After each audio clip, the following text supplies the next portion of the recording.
Hey guys, welcome back to my channel. Welcome back to দেবরূপস vlog. আর সবাইকে জানাই শুভ নববর্ষের প্রীতি শুভেচ্ছা আর বড়দের আমার প্রণাম। তো এটা ছিল নববর্ষের দিনের vlog, মানে 14th এপ্রিল। সকালবেলাতেই সুন্দরভাবে পুজো করে ঠাকুরের শরণাপন্ন হয়ে ঠাকুরকে প্রণাম করে আর মা বাবার আশীর্বাদ নিয়ে নতুন সুন্দর বছরটাকে শুরু করলাম।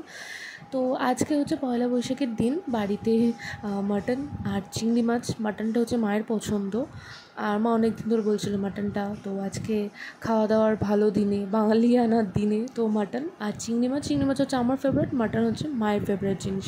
তো চলো, দেখতেই পাচ্ছ সকালবেলা চাটা আমি গরম করছিলাম, যেহেতু রবিবার ছিল, আমার উইক অফ ছিল। তো চলো দেখে আসি মা কী করছে। তো দেখো, মাকে আমি লুকিয়ে লুকিয়ে দেখাচ্ছিলাম যে মা অলরেডি ঠাকুর ঘরে বসে গেছে, সকাল সকাল একদম সুন্দর করে পুজো করে নিচ্ছে মা ঠাকুর ঘরে। আর এই মানে বছরকার দিন বা প্রায় দিনই মা তাড়াতাড়ি পুজো করে। তো যাই হোক, এই দিনের স্পেশাল ছিল সেটা হচ্ছে গিয়ে কলকাতা নাইট রাইডার্সের খেলা। কলকাতার খেলার সঙ্গে ছিল লখনৌ, আর কলকাতাতেই খেলা। গরম হোক যাই হোক, কলকাতার খেলা একটা আলাদা ক্রেজ, আর মাঠে খেলা দেখতে যাওয়া তো একটা আলাদা ক্রেজ। তো আমার গেট নাম্বার ছিল 14। তো সেখানে আমি চলে যাচ্ছিলাম। তো প্রায় দেখছিলাম যে আমি হচ্ছে এখান থেকে শিয়ালদা থেকে আমি একটা বাইক নিয়ে নিয়েছিলাম। তো বাইক নিয়ে আমি পৌঁছে গেছিলাম ইডেন গার্ডেন। আজকে গরম যে ছিল না তা না, গরমটা ছিলই, বাট কী করার, খেলা দেখতে যাবো, ক্রেজটাই তো আলাদা, তাই না? তো দেখতেই পাচ্ছ একদম আমাদের যে গেটটা ছিল সেই গেটেই পুরো প্লেয়ারদের বাসগুলো দাঁড়ানো ছিল, মানে প্লেয়াররা বেরোনোর সময় এই গেট দিয়ে বেরোয়। ভাবতে পারছো যদি কাশ দেখতে পেতাম। তো যাই হোক, খেলাটা ছিল 3:30 থেকে। তো আমি মোটামুটি 1 ঘন্টারও আগে আমি পৌঁছে গেছিলাম, কারণ অবভিয়াসলি রাস্তাঘাটের ব্যাপার, এই জন্য তার আগেই পৌঁছে গেছিলাম। তো আমি ঢুকতে বাসগুলো দেখেই কেমন একটা নস্টালজিক হয়ে পড়ছিলাম। তো যাই হোক, ঢুকে হচ্ছে কি এখানে যে খাবারের স্টলগুলো আছে সেগুলো ছিল। আর এখানে তো তোমরা হয়তো সবাই জানো যে ওয়াটার বটল অ্যালাউ করে না, তাই এখানে জলের পাউচ কিনতে হয়েছিল। আর হচ্ছে ঢোকার সময় খুব হার্ডার জিনিসপত্রগুলো এখানে অ্যালাউ নয়। তো আমি একটা নতুন চিরুনি নিয়ে গেছিলাম ব্যাগের মধ্যে, ঠিক আছে, সেটাকে আমাকে ফেলে দিতে হলো। খুব কষ্ট লাগছিল যে নতুন জিনিসটা আমার ফেলে দিতে হলো পয়লা বৈশাখের দিনে। তো যাই হোক, এখানে এরকম মানে শক্ত জিনিস কিছু অ্যালাউ নয়। তো যাই হোক, জলের বোতলে অ্যালাউ নয়, তার জন্য পাউচ।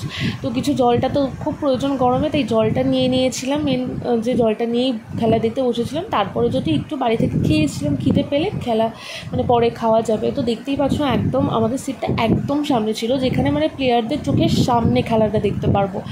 মানে এই মাঠে খেলা দেখতে আসাতে কেউ যারা ওপরের দিকে বসে তারা ওই জায়েন্ট স্ক্রিনে খেলা দেখার, বাড়িতে বসে টিভিতে খেলা দেখা আমার তো মনে হয় একই ব্যাপার।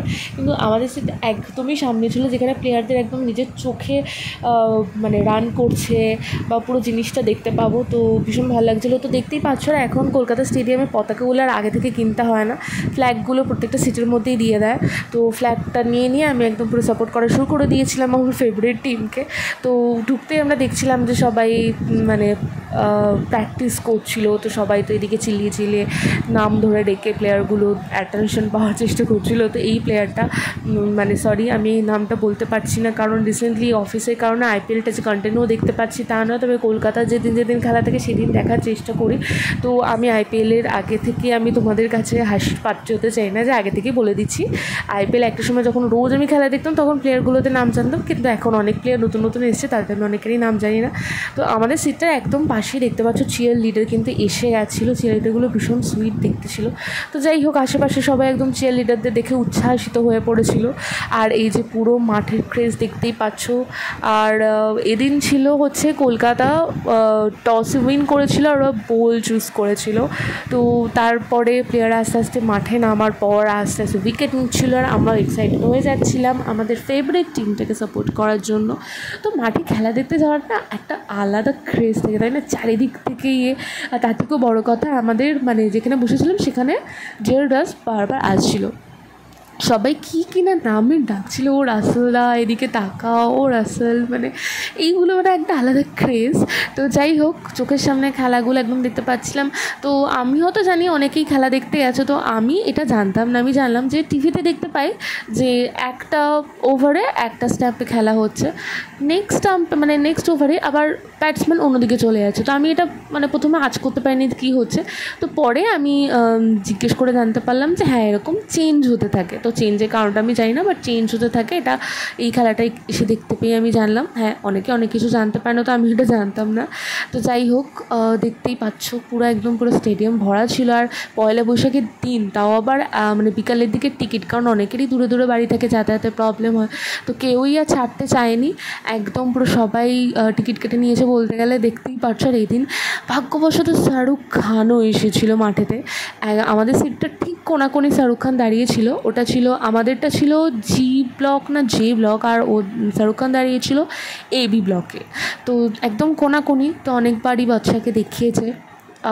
তো যাই হোক, অতটাও আমার ক্রেজ নেই সিনেমা আর্টিস্টে দেখার জন্য, বাট হ্যাঁ, চোখের সামনে থেকে নয়, চোখের দূর থেকে দেখতে পেয়েছি, এটাই অনেক।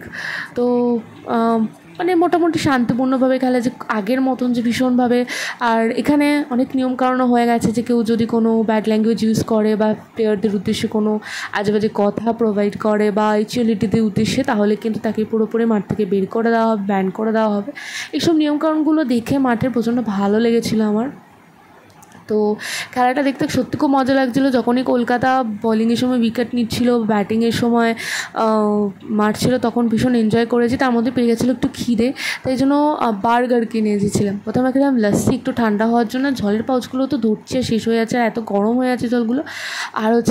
আর সবথেকে বড়ো কথাই, খাবারটা যে আমি হজম করতে পেরেছি, সেটাই অনেক ভাগ্যের ব্যাপার। কারণ একটা বার্গার নাকি 100 টাকা। অনেকক্ষণ সময় লেগেছে যদিও খাবারটা আমার হজম করতে। আর নিয়েছিলাম একটা চিপস, যেটা শেষই হচ্ছিলো না। তো এটাই ছিল আমার পয়লা বৈশাখের ভ্লগ। তো ভীষণ আনন্দ করেছি, ভীষণ মজা পেয়েছি। তো ভ্লগটা ভালো লাগলে প্লিজ লাইক করো, আর চ্যানেলটাকে সাবস্ক্রাইব করে দিও। আর হ্যাঁ, লখনৌ ভ্লগের মাঝখানে এই ভ্লগটা দিয়েছি বলে তোমরা তো ভাবছো লখনৌ ভ্লগ শেষ হয়ে গেছে, তা নয়। সময়ের অভাবে আমি এডিটিং করতে পারছি না, কিন্তু খুব তাড়াতাড়ি আসছে, ঠিক আছে? একটু আমাকে সময় দাও। তো দেখতেই পাচ্ছ, এই সময় যে ডিজে থাকে না, সে তো সবসময় জমিয়ে রাখে মাঠটাকে। সে লাইট শো রিকোয়েস্ট করেছিল, তো সবাই ফোনের টর্চ জেলে একদম সাপোর্ট করছিল আমাদের কলকাতা টিমটাকে।